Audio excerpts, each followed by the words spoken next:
The Word of God is alive and powerful, sharper than any two-edged sword, piercing even to the dividing asunder of the soul and spirit and of the joints and the marrow, and is a critic of the thoughts and intents of the heart. All Scripture is God-breathed and is profitable for doctrine, for reproof, for correction, for instruction in righteousness, that the man of God might be mature, thoroughly furnished unto all good works. Maayong adlaw kaninyong tanan nga mga subscribers, mga followers, ug atong isig ka magtotoo. Welcome once again dining atong pagpadayon sa pagtuon sa pulong sa Dios.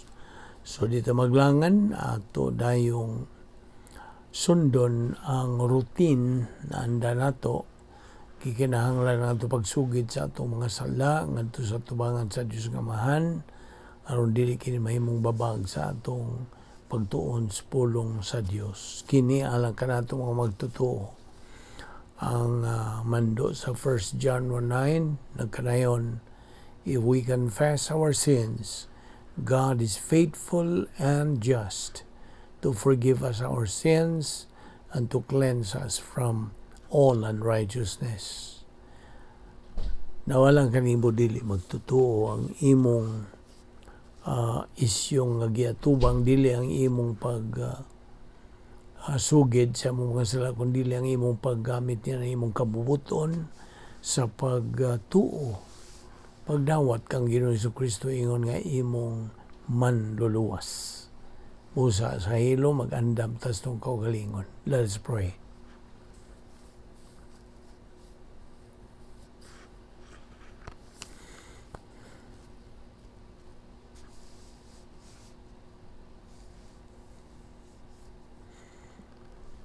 Magampot tabalaan na mga Dios, nagapasalamat kami kanimo nining lain sa mga higayon nga kami makapadayon sa pagtuon sa imong balaang pulong.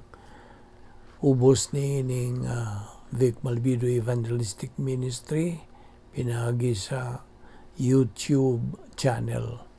Salamat ni ining grasya o Dios. Nagaampo kami nga pinagi sa pagtudlo ka na mas balang Espiritu Santo.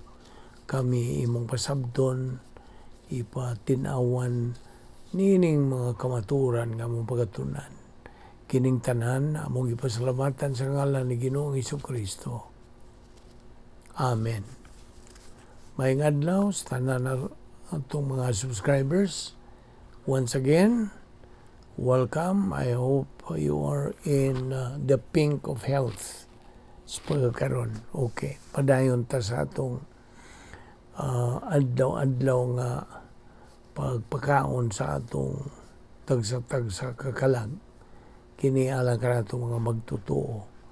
Na niya pa kita magadupot nining atong tun-anan nga giuluhan og positional truth that believers repose. Okay, kagahapon atong gituki atong Colossus 3:1 nga nagkanayon sa in English, if ye then be risen with Christ. That is the current positional truth. Nindong ka sa itong isgutan kagahapon. Ang retroactive positional truth o ang current positional truth. Kining gisgutan sa Colossus 3:1 mo kini ang current positional truth. O ako kang giingnan nga naguna ni ining pulong sa maong bersikulo, maong pulong sa in English, if. Sabi ni Saya pa, kon, meaning na ay kondisyon. It's conditional. O kini sa Grigong grammar, this is in the first class condition. Kay we should again remind ourselves that there are two condition or class conditions. First class condition, yes.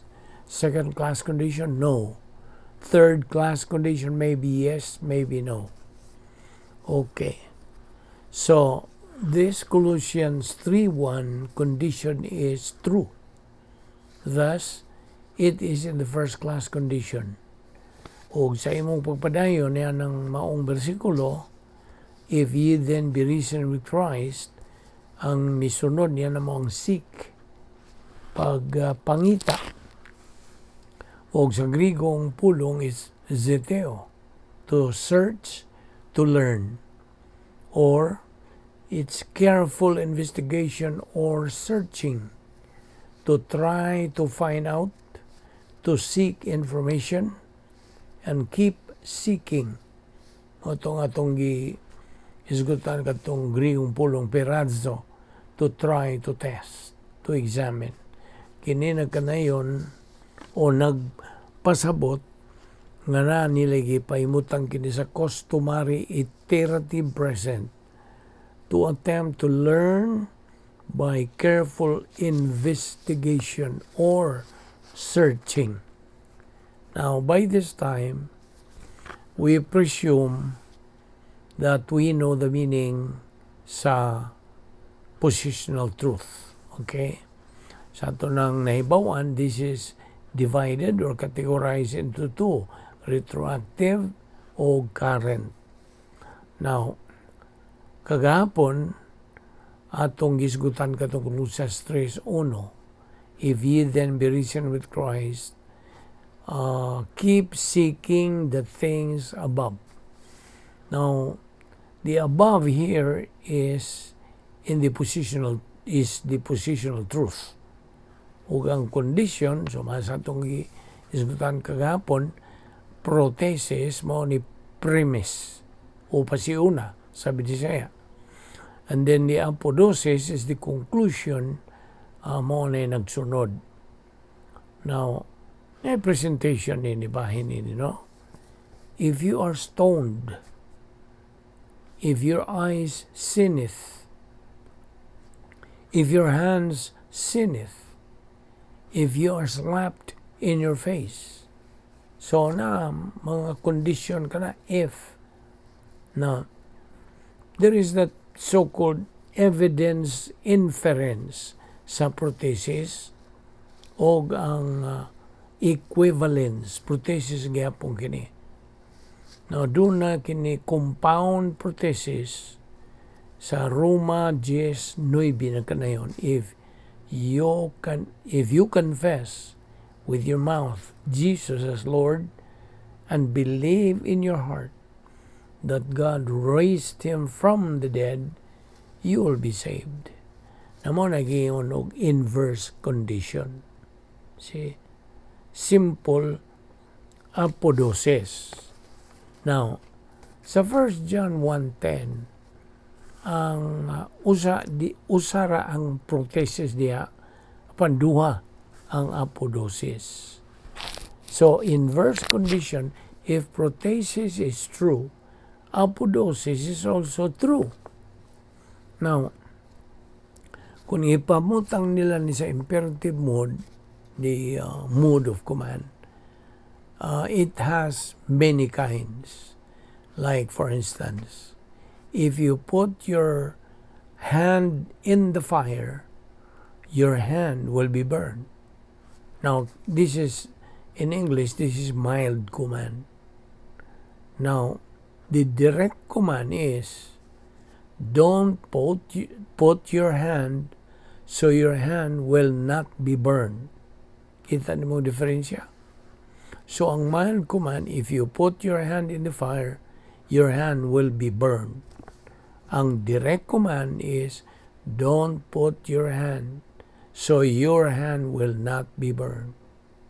Now, balik tas Colossians 3:1, mao ni current positional truth. If ye then be risen with Christ, then keep seeking the things above. Now, unsa katuning things above? What are these things? Okay? Now, kini atong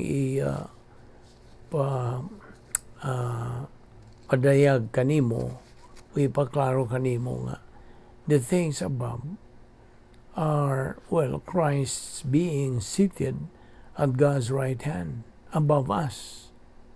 Diya sa Filipos 3:13, it says, Brethren, I count not myself to have apprehended, but this one thing I do, forgetting those things which are behind, and reaching forth unto those things which are before. Now, kining gihisgutan din things that are above.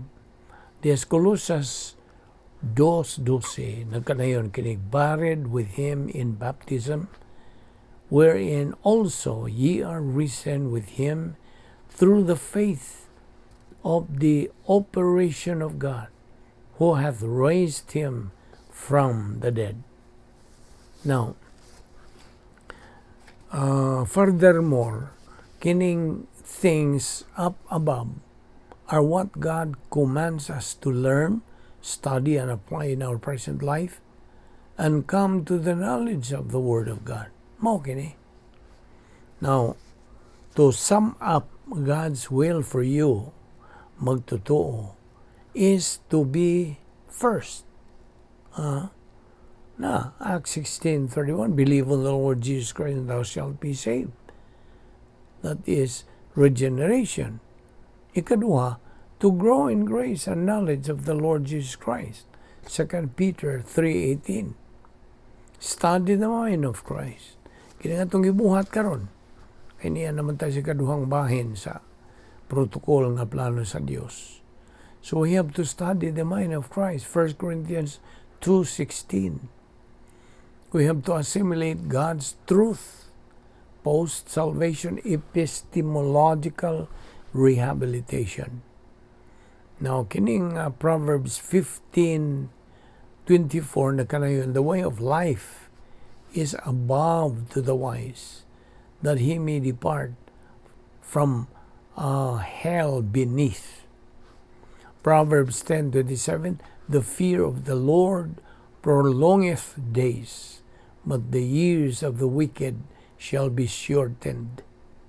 Proverbs 14:27, the fear of the Lord is a fountain of life, to depart from the snares of death. Now, again, Colossians 3:1, balik na puta. If ye then be risen with Christ, then keep seeking the things above, zeteo, to search, to learn, to try to learn, careful investigation or searching, to seek information, keep seeking, to try to find out. So if you are a Christian, nagpaminaw nini nga ito magtuon nini, then keep searching, seek information on things unsa above. Now here's a point of doctrine nga akong ihatag diya kanimo. Seeking the above here, nanginahanglan kini og pagdasig og encouragement based on the command, keep seeking the things above. So, atong sublion sa pagpangutana kanimo, what again are the things above? The answer is, ang current position ni Ginoong Jesucristo dito sa langit. He is seated at the right hand of God the Father. Now, Philippians 3:13-14, naghisgot kini og the upward call. Kay kita, we have been elected. Kining upward call is concerns above. Okay? Ang tanang mga magtutuo, pinili mo nagingon, elected for salvation.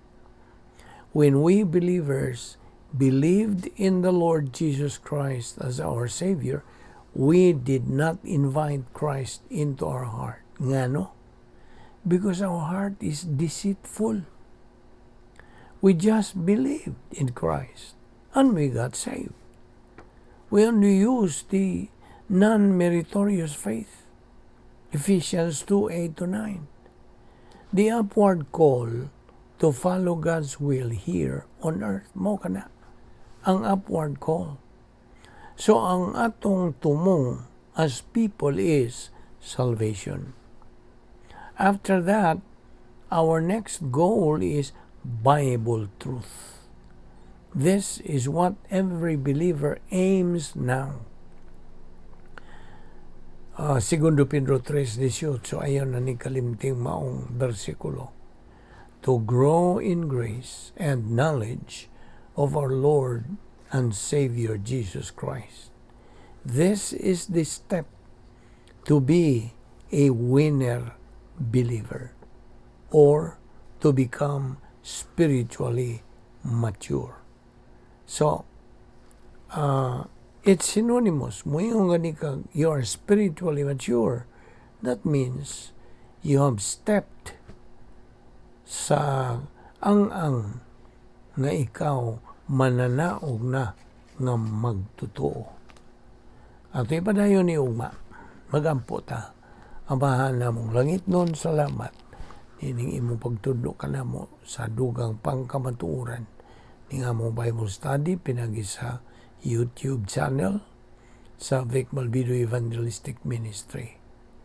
Dada kami pagbalik ugma dinhi, aron kami makapadayon sa among pagtuon sa among pulong. Kining tanan among ipasalamatan sa ngalan ni Ginoong Hesukristo. Amen.